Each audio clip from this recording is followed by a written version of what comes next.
여러분, 옛날에는 그 성탄절이 되면은 성탄 전야 예배가 있었습니다. 혹시 기억나십니까? 그죠? 그래서 성탄 전날 모여가지고 그날은 교회 학교 아이들이 어린아이부터 청년들까지 이렇게 성극이나 찬양이나 이런 거 막 나와서 발표하고 그렇게 전야를 이렇게 의미 있게 보냈던 그런 시절이 있었습니다. 그때 이야기인데요. 미국입니다. 미국 LA에 어느 교회 연극반이, 고등부 연극반이 성탄극을 준비하고 있었다고 합니다. 이 연출 교사가 학생들을 모아놓고 하는데 한 사람을 꼭 사용하고 싶었어요. 그런데 이 아이는 늘 소외당하고 놀림당하는 지지나, 그러니까 좀 모자라는 아이였어요. 이름이 덕구, 한국말로 하면 덕구입니다. 덕구. 이 선생님은 덕구도 이 성탄 연극에 꼭 참여하고 싶어서 고민하다가 그래, 여관 주인으로 하자. 간단한 거거든요. 여기 빈방 있습니까? 라고 얘기하면은 없습니다. 그러니까 영어로 no 요 한마디 하면 되는 거예요. 간단하고 쉬우니까 이건 잘할 수 있을 것이다 생각하고 그렇게 이제 캐스팅을 해가지고 같이 연습을 합니다. 그런데 같이 연습하는 우리 학생들은 걱정이 많은 거예요. 도대체 무대에는 올라올 수는 있을까?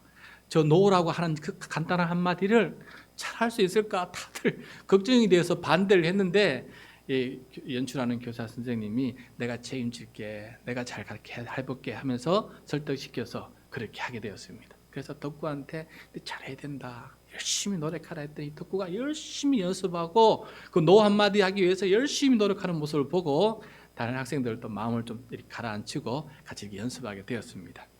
드디어 크리스마스 전날이었습니다. 예배당에 성도들이 가득 이렇게 부모들, 성도들 다 가득 메우게 앉아 있습니다. 드디어 이 성극 순서가 되었어요. 성극 순서가 되었고 이렇게 잘 진행되고 있습니다. 이제 마지막으로 이제 요셉과 마리아가 여관 앞에 와가지고 이제 질문하는 순간인데 갑자기 그 연극을 쭉 지켜보던 이 덕구의 마음이 감동이 됐어요. 이게 현실하고 연극을 구분을 못하고 이게 현실인 것처럼 생각해 버린 거예요. 그래서 빈방이 있습니까? 하면은 없다 그러면은 마국간으로 가야 되는 거예요. 덕구의 마음은 예수님을 어떻게 마국간에 태어나게 하시느냐? 차마 그렇게 할 수 없다 하고 돌아가는 그 사람들에게 다시 불러가지고 아니 빈방이 있습니다. 우리 집에 가면 빈방이 있습니다. 우리 집에 가요라고 이렇게 해버렸어요. 그래서 그 이후로 연극은 다 완전히 엉망이 되고 말았습니다. 그렇지만은 나중에 거기에 누가 참석했는데 이 모습이 너무 감동이 돼가지고 덕구의 이 모습이 너무 감동이 돼서 나중에 이것을 스토리로 만들어서 대본을 만드는 거예요. 그래서 이 대본이 빈방 있습니까? 라는 대본인데 세계 각지에 번역이 되어가지고 성탄절 이브 때 가장 많이 연극이 되었던 그런 것 중에 하나가 바로 이 빈방 있습니까? 랍니다.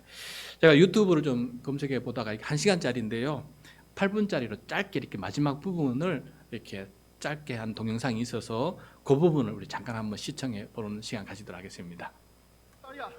마리아, 지금 베들레헴에 호적을 시행하러 가야 하오. 황제의 칙령이 내렸소. 이 아이는 태어나기도 전에 고통을 겪는군요. 베들레헴까지는 얼마나 걸리죠? 닷새쯤. 걱정 말아요. 하나님께서 우리를 돌봐주실 거요. 오늘은 일찍 자는 게 낫겠소. 당신도요. 드디어 고향에 가시는군요. 그렇게 가시고 싶어 하시더니. 베들레헴 내 고향, 다윗의 고울이지. 베들레헴 에브라다야, 너는 유다 족속 중에 작을지라도 이스라엘을 다스릴 자가 내게로 나아올지이라. 그의 근본은 상구에 태초에니라.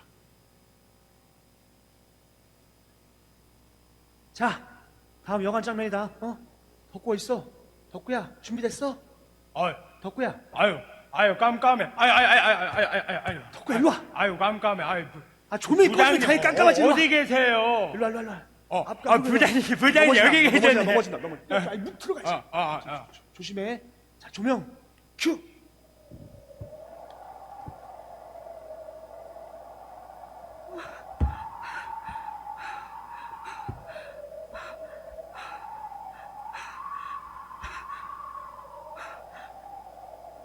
마지막으로 이 여관에 들어가 부탁해 봅시다. 이 집에서 마저 거절당한다면 이제 더 이상 찾아볼 곳도 없어. 그래도 아이를 위한 집을 예비해 두셨을 거예요. 물론 하나님께서 우리를 인도해 주실 것이오.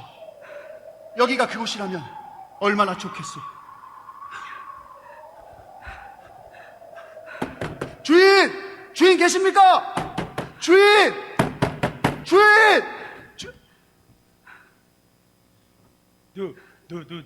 누구시요? 저 빈방 있습니까? 없어요. 빈방. 없습니다. 저희 아내가 만삭이 돼서 글쎄, 사정은 딱하오마. 벌써 손님들이 꽉 찼수다. 어디, 우리 유대 사람들만 있는 줄 아슈. 너만 그린다, 있고. 하여튼, 당신에 대한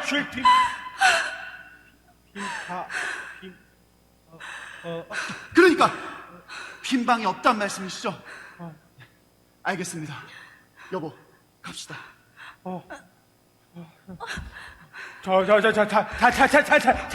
잠시만요.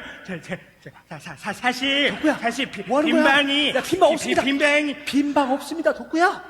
없습니다. 빈방 없습니다. 알겠습니다. 여보, 갑시다. 잠시만요. 사실 여관에 빈방이 덕구야, 빈방 없습니다. 뭐 하는 거야? 빈방 없습니다. 빈방이 덕구야. 부장님, 저 빈방 없어요? 정말 없는 거예요? 어떻게? 그럼 어떡해요? 뭘 어떻게 해? 빨리 들어와. 말이야, 뱃속에 예수님 계시잖아요. 지금 왜 저러니? 저기요. 그냥 들어가세요. 저희가 알아서 할 테니까. 여보, 가요. 갑시다. 안 돼요. 가지 마세요. 마구간으로 가지 마세요. 가면 안 돼요. 저희 그냥 마국간으로 가겠습니다. 가지 마세요.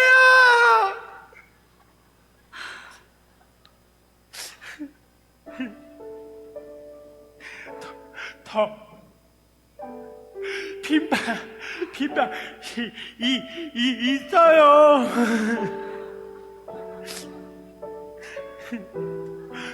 덕구방 있어요.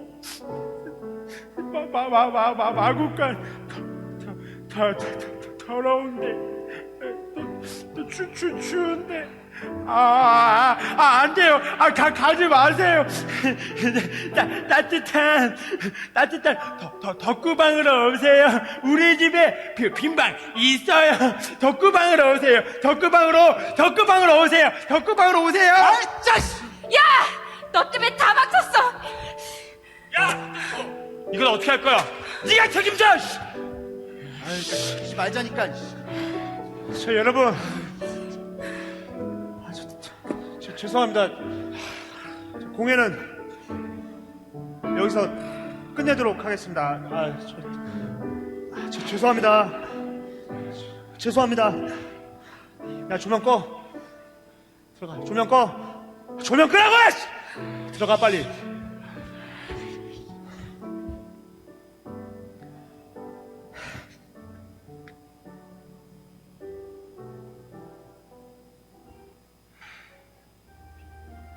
빈방 있는데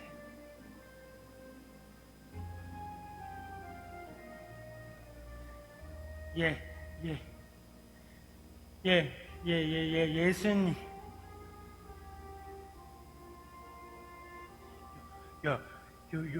용서해 주세요. 제가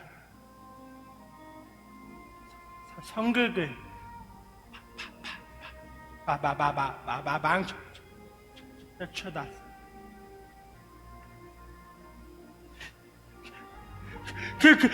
그치만 어떻게 예수님을 마구간으로 보내요?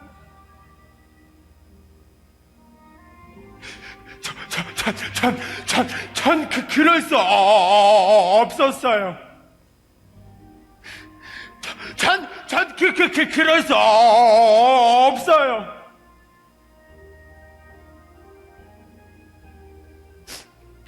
그런데 마구간에서 태어나셔야 하잖아요. 내 죄 때문에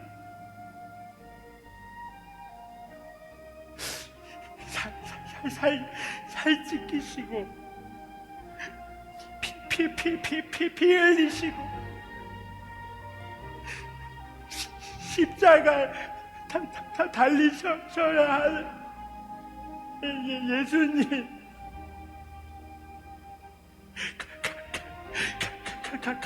감사합니다.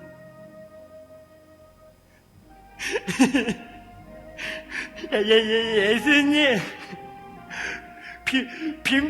빈방이 있어요.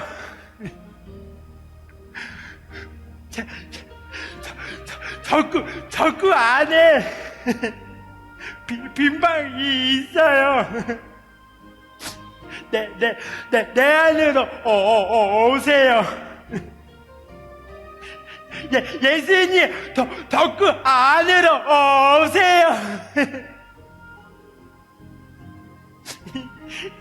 예수님, 사랑합니다.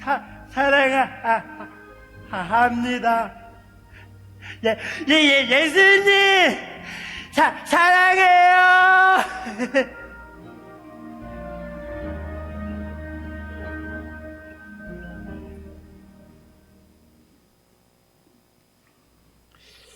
네, 잘 보셨습니까? 네.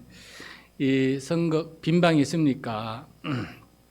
이것이 만들어진 사연의 이야기를 이제 오늘 좀 보도록 하는데, 오늘 말씀이 바로 이 이야기의 근본이 되는 말씀이 되겠습니다. 그래서 함께 오늘 말씀을 다시 한번 확인하면서 들으면서 주님의 음성을 함께 경청해 봤으면 좋겠습니다.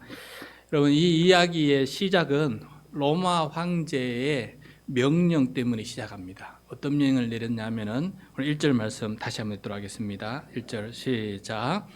그때 가이사 아구스도가 영을 내려 천하로 다 호적하라 하였으니, 가이사 아구스도는 로마 제국의 황제를 말합니다.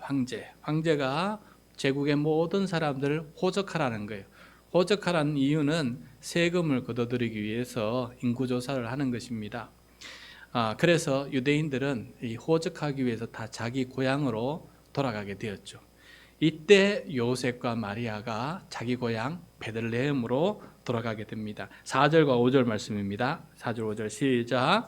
요셉도 다윗의 집 족속이므로 갈릴리 나사렛 동네에서 유대를 향하여 베들레헴이라 하는 다윗의 동네로 그 약혼한 마리아와 함께 호적하러 올라가니 마리아가 이미 잉태하였더라. 아멘.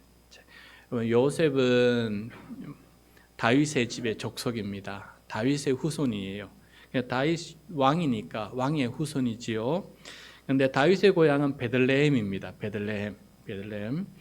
요셉은 어쩌다가 고향을 떠나서 저 북쪽 변방 갈릴리 지역에 나사렛이라고 하는 동네에 살고 있었습니다. 왜 그곳까지 갔는지는 아마도 정확히 알 수는 없지만은 아마도 먹고 살기 위해서 가지 않았을까 한 생각이 듭니다. 거기에서 이제 고향으로 내려오는데 베들레헴까지 오는 길이가 3일 길이에요. 3일 길. 꽤 긴 거리입니다. 걸어서 오는 길이가. 그런데 요셉이 호적하러 자기만 가면 돼요. 그러니까 가장이 대표로 가서 자기 가족들 다 등록하고 오면 되는 거거든요. 그런데 마리아를 데리고 갑니다.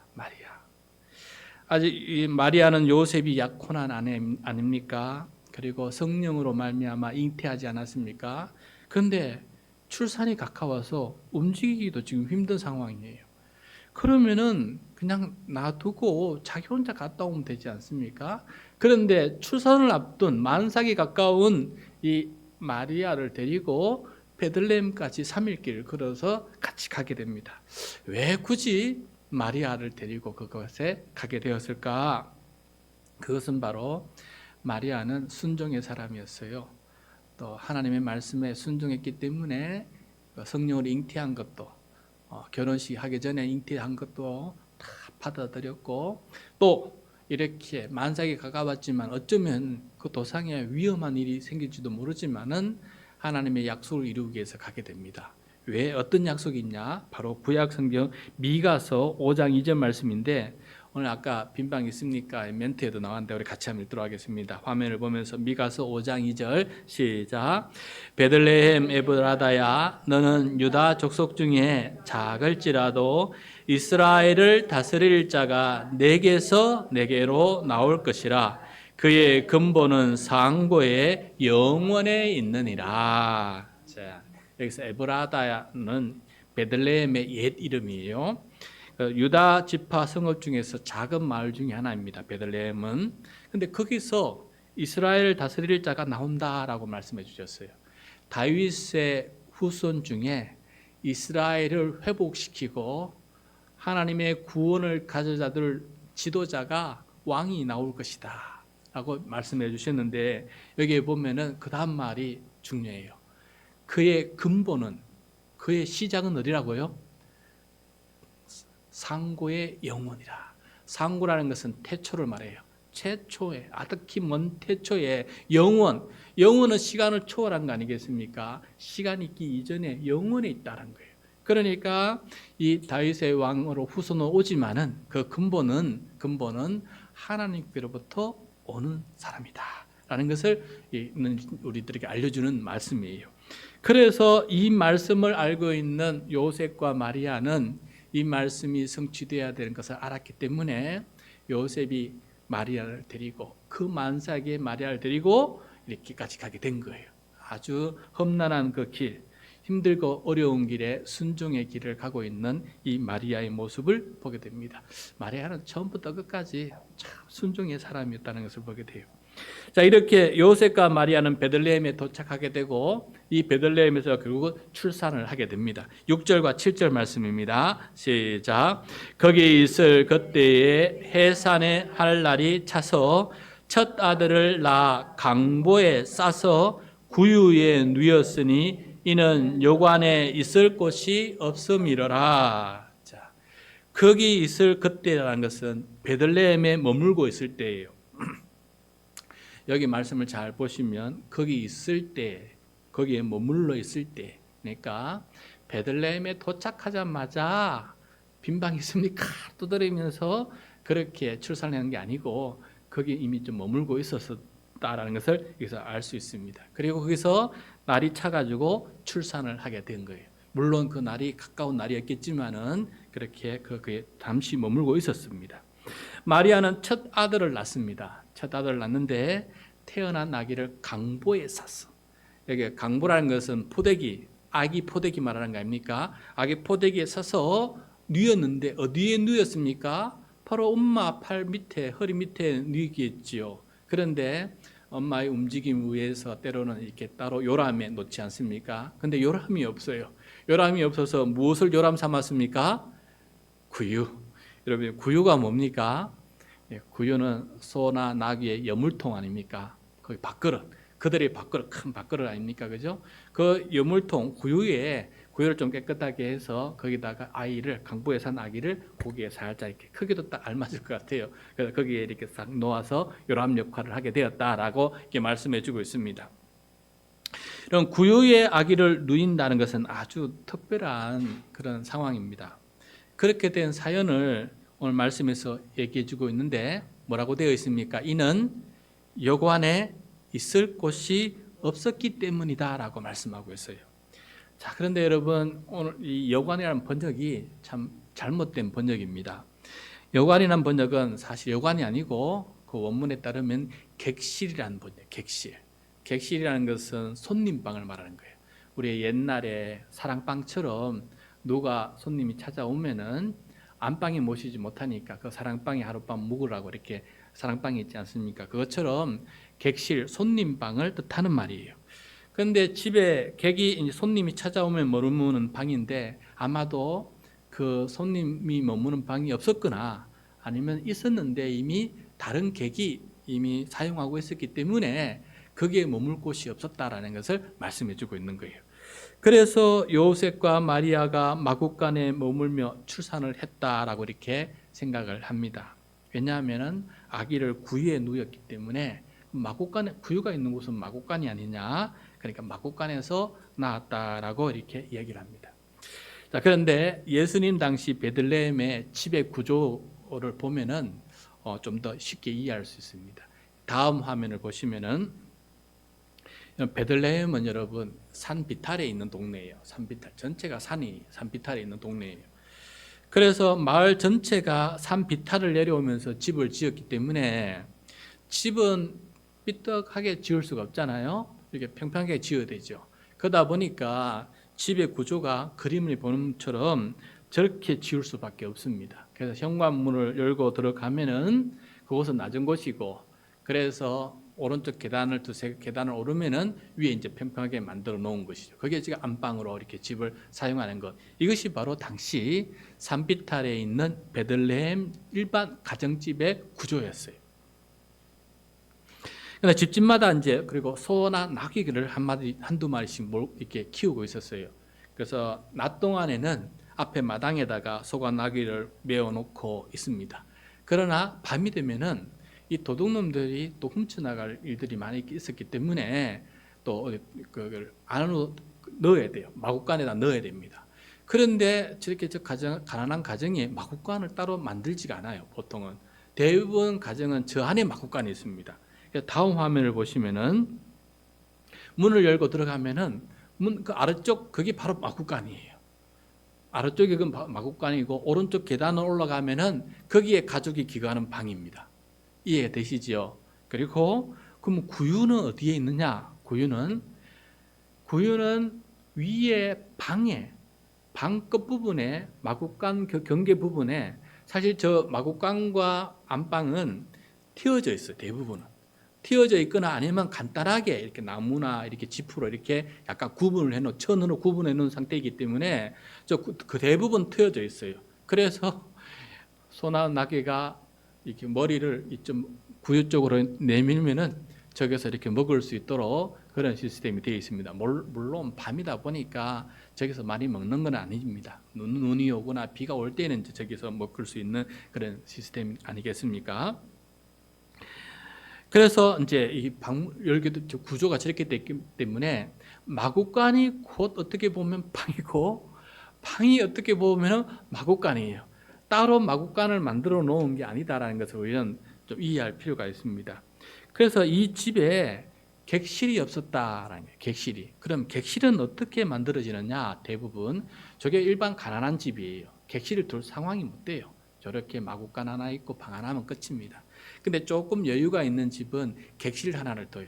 다음 그림을 보시면은 저렇게 따로 문을 하나 두어가지고 뒤쪽에다가 좀 작은 객실을 하나 두어가지고 누가 손님이 오면은 저 객실에서 머물게 한 거예요. 그런데 이게 객실이 있을 곳이 없었다는 것은 저 객실에 이미 다른 손님이 머물고 있었기 때문에 호적하러 많은 사람들이 오지 않았습니까? 그래서 이미 다른 사람들이 거기 머물고 있었기 때문에 요셉과 마리아가 저기에 머물 수가 없었던 거예요. 머물 수가 없었던 거예요. 자, 그래서 그러면은 오늘 말씀처럼 그러면 마구간에 무엇이었을까? 출산을 앞둔 이 부부를 이 집주인이 마구간에 그럼 자라고 했을까? 여러분, 이거는 그때 당시의 문화로 돌아가면은 중동의 문화로는 있을 수 없는 이야기입니다.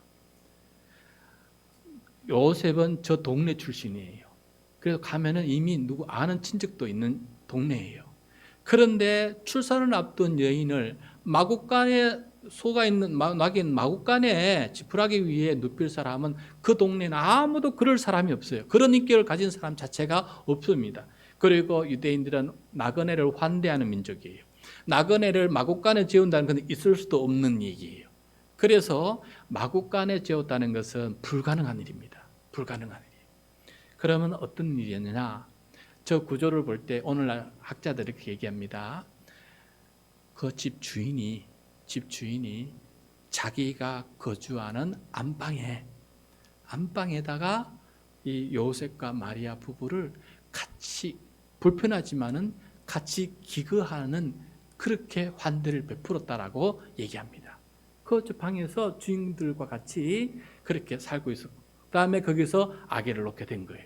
아기를 놓다 보니까 아마도 마리아와 요셉은 어느 쪽에 누웠냐면은 저기 구유 쪽에 있는 쪽에 누웠던 것 같아요. 그래서 출산하게 되었고, 출산하는 그 모든 과정은 밤새 그 소나기도, 마구간에 있는 소나기도 같이 보았을 것입니다.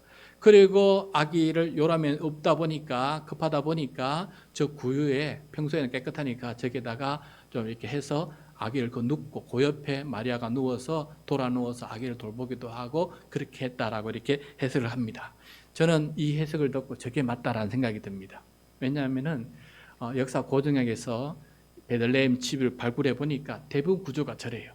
그래서 어느 누구도 그때에는 마국간에 아기를 재울 사람 아무도 없다는 겁니다. 그러면 구유는 뭐냐? 저렇게 구유가 생겼으니까 저기에 구유가 누일 수 있었다는 것을 보게 되죠. 그래서 오늘 설교 제목을 구유에 누인 예수님이라고 제가 적었는데, 구유에 누이신 예수님을 생각할 때마다 우리는 맨 처음에 떠올랐던 것은 오늘 권사님들이 기도해 주시는데 낮아지신 예수님이에요. 우리의 가장 낮아진 소나 나귀의 여물통에까지 낮아지셔서 그렇게 누우신 그 분을 우리가 늘 묵상하지 않았습니까? 근데 여기에 플러스 하나 더 오늘 이것을 생각한다면은 저 집주인의 따뜻한 환대의 마음을 우리는 결코 잊어서는 안 된다는 것이에요.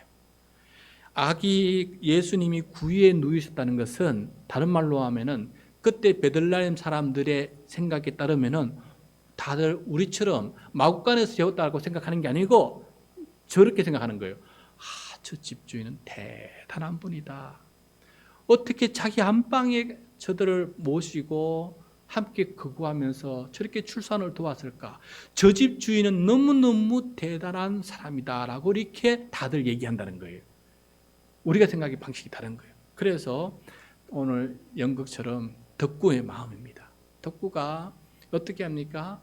그 아기 낳을 그 마리아를 보내지 못하지 않습니까? 우리 집에 빈방 있다고 들어오라고. 어떻게 마구간으로 보냈냐고 들어오라고 하면서 자기 안방으로 초대하는 덕구의 마음처럼 저 집 주인의 마음이 그만큼 따뜻하고 환대했기 때문에 예수님은 아기 구유에 누워서 태어날 수가 있었다. 길바닥에서 태어나지 않으시고 저기 집에서 그렇게 아기 구유에서 누워서 태어날 수 있었다는 것을 오늘 우리에게 보여주고 있습니다. 그러므로 여러분, 우리 예수님, 아기 구유에 누이신 예수님을 바라볼 때마다 우리의 마음도 그런 마음이 되었으면 좋겠습니다. 아기 예수님을 우리의 안방으로 덕구처럼 주님 내 마음에 들어오십시오 라고처럼 주님께서 우리의 삶에 깊숙이 들어오시고 내 마음 깊이 들어오시고 내 삶의 주인이 되어주시고, 그래서 주님을 환영할 수 있는 그런 마음이 될 때 성탄절을 맞이하는 우리의 진정한 올바른 마음의 자세가 아니냐. 저 집주인과 같은 그런 마음을 가지고 예수님의 탄생, 예수님의 오심을 그렇게 맞이하면서 주님을 내 삶의 깊숙이 주인으로 안방으로 모셔드리는 우리 모두 모습이 될 수 있기를 간절히 축원드립니다. 어제 저녁을 뉴스를 보는데 지금 베들레헴의 성탄절 분위기는 아주 다르다고 합니다. 작년까지만 해도 성탄절이 되면은 거리마다 예수님이 태어나신 동네니까 많은 그리스도인들뿐만 아니라 그 속에 그 동네에 살고 있는 그리스도인들이 다 모여가지고 거리마다 캐롤이 울리고 또 축제가 일어나고 거대한 예배 행렬이 일어나고 그 예수님의 탄생을 기뻐하는 그 축제가 일어나게 되거든요. 그런데 올해에는 그곳이 삭막하기 거지없다는 겁니다. 노래 하나 안 들리고 아무것도 없습니다. 폐허더미가 되어 있어요. 폐허더미. 그래서 다음 화면을 보시면요, 보통은 구유에 누이신 예수님을 모형으로 만들어서 많은 사람들이 구유에 누이신 예수님을 기념하면서 그렇게 축제를 벌이는데, 이번에는 구유가 아니고 무너진 집입니다. 베들레헴의 무너진 집의 폐어덤이 돌멩이 위에 아기 예수님을 갖다 놓은 거예요. 구유도 없어요. 다 무너졌으니. 그래서 저 폐어더미 위에다가 아기 예수님을 갖다 놓고 지금 베들레헴에 있는 그리스도인들이 이 성탄을 맞이하고 있다라는 뉴스를 어제 듣게 되었습니다. 여러분, 지금 베들레헴 저 동네는, 평화의 왕이신 예수님께서 태어나신 저 동네는 지금 환대의 마음이 아니라 적대감이 치솟아 올라가지고 포탄을 터뜨리고 총을 쏘고 사람을 죽이고 어린아이를 총살하고 엄청난 피바다가 되어 있습니다. 어떻게 예수님께서, 평화의 왕이신 예수님이 태어나신 곳이 저렇게 지금 폐허가 되어 있겠습니까? 그래서 다시금 우리는 기도하게 됩니다. 저 화면을 보면서 그런 마음이 들었어요. 주님, 폐허더미에 예수님을 누이지 않도록 도와주십시오. 구유에 누이도록 도와주십시오. 베들레헴 사람들이 다시금 예수님을 구유에 누일 수 있는 그런 마을이 되게 도와주십시오. 적대감이 아니라 환대하는 마음으로 바뀌고, 전쟁이 아니라 평화가 바뀌어서 예수님을 자기 안방으로 초대하시듯이 이웃을 초대하고 나그네를 자기 이웃으로 초대하면서 그렇게 화해하는 공동체, 돌보는 공동체가 될 수 있도록 저 땅을 다시금 회복시켜 주시옵소서. 저기는 모든 것이 사라지고 구유조차 사라지고 예수님은 폐허더미에 놓여 있습니다. 저 의미하는 바가 무엇입니까? 적대감과 원수와 살인과 그런 모습이 가득 찬 세상에 예수님께서 눈물을 흘리시는 모습이라는 것을 저것을 통해서 보게 되었습니다. 그래서 여러분, 오늘 성탄절은 특히 베들레헴의 산을 보면서, 또 오늘 말씀을 보면서 예수님을 구유에 누일 수 있는 우리 모든 그리스도인들이 되기를 간절히 소원합니다. 예수님을 저 폐허더미에 누이는 우리의 모습이 되는 것은 예수님의 제자된 모습이 아니고 그리스도인의 참된 모습도 아닙니다. 예수님을 우리 안방으로 모셔드려서 그나마 구유라도 누워드릴 수 있는 그런 마음이 될 때 우리는 진정으로 그리스도인일 것이고, 이 땅에 예수님의 오신 의미가, 참된 의미가 온 세상 사람들에게 펼쳐지게 될 것입니다. 주님께서 저 팔레스타인의, 이스라엘과 팔레스타인 사이의 전쟁에 들어가셔서 평화를 만들어 주시고, 우크라이나와 러시아 전쟁 가운데 주님께서 가셔서 평화를 만들어 주시고, 그리고 전쟁을 잠깐 쉬고 있는 이 한반도에 북한과 남한 사이의 전쟁의 기운을 주님께서 평화의 방향을 바꾸어 주시고, 저 북녘 땅에 지금도 우리는 이렇게 따뜻하게 휘황찬란한 빛을 가지고 좋은 곳에서 예배드리지만은 지금도 지하교회에서 성탄절을 맞이하여 예배드리는 저 북한 성도들에게도 구유에 누이신 예수님이 임할 수 있도록 하나님께서 함께해 주십시오. 그리고 우리 성도들 가운데에도 힘들고 어렵게 살아가는 성도들 참 많이 있습니다. 하나님, 폐허더미에 누이신 예수님이 아니라 구유에 누이신 예수님이 되어서 우리 모든 성도들의 삶을 돌보시고 이끄시고 인도해 주시기를 간절히 축복합니다. 그것이 진정 성탄절을 바르게 맞이하는 우리들의 기도고 마음의 자세인 줄로 믿습니다. 구유에 누이신 예수님을 찬양하도록 합시다.